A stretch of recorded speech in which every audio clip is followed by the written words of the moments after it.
I'm Mr. Hubbard. And I'm Mr. Woods, and together we're going to share the Face Shield Challenge with you today. Mr. Hubbard, tell us about the Face Shield Challenge. Yes, so what's going on is in the STEM lab, we've been looking for a way that we can help others. And we actually found out a really great way to do that is to use our 3D printers to print these frames for face visors that protect our healthcare workers who are on the front lines right now helping save lives. So we're printing one of these, and this is actually the top of the frame. And then the very important part is actually an 8.5 by 11 clear piece of plastic that's been 3-hole punched. And it just simply fits on these tabs like so.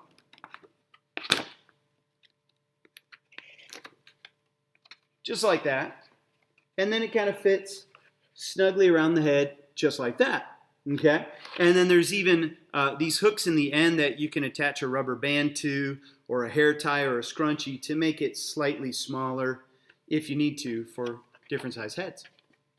So what a great idea, Mr. Hubbard. And again, that's what STEM and making is really all about, trying to find a problem that we can make a solution to.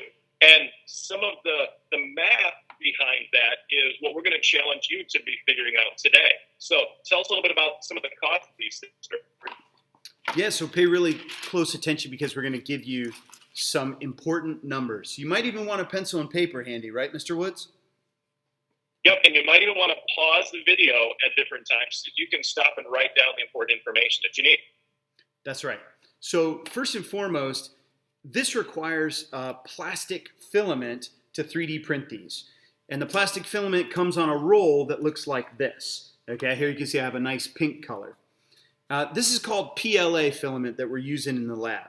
Okay, and basically 1 kilogram, so we know that's 1,000 grams. 1 kilogram costs $20, about $20. We're just going to round. Okay, to print one of these frames requires 23 grams of filament each. Write that down, kids. And that takes, on my printers, it takes about 1 hour and 3 minutes to print one of these. So 1 hour and 3 minutes to print one face shield and use 23 grams of filament. So our challenge for you is to figure out a couple of different total amounts, important things that anybody would have to figure out in any type of job or career. We want you to figure out how much money would it cost and how much time would it take to produce one face shield. That's the start. What next, Mr. Hubbard?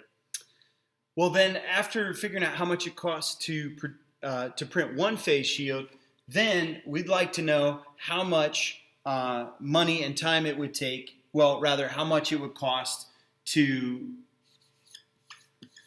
print a week's worth of these face shields. So once you figure out how much it takes to print one, how much that costs to print one face shield, also figure out how many face shields and how much time that would, how much cost that would be for 1 week's worth of face shields. That's right. You might find that you're missing some information for this math problem. Like, for example, isn't this a pretty important part of the face shield too? And how much do these cost? So I'll give you a little bit more info. You can buy, right now I'm buying on Amazon 200 of these sheets, so enough to make 200 masks, for $30. So it's time to do some math. We have to factor in there. But you might think of other information that we don't have, and that would be great. You should write those down. You should share those in the comments. You can also be thinking about, and this is even more important, what other things might be necessary as these things being made. Mr. Hubbard is putting them into plastic bags and delivering them to different hospitals and healthcare workers around his area. Think about other costs that might be involved with those kinds of things, or other problems or situations that might happen because of that. And then again, we also want you to be thinking about other types of problems or challenges. That's right. In fact, now's the best time ever to be thinking about how can you love and serve your neighbors in the time that we're all experiencing. So, and we would love to hear your ideas in the comments as well about what you can do to make the world a better place right now. Right. So thanks again for joining us today on the Face Shield Challenge, Mr. Woods. And Mr. Hubbard. And keep up the good work, kids.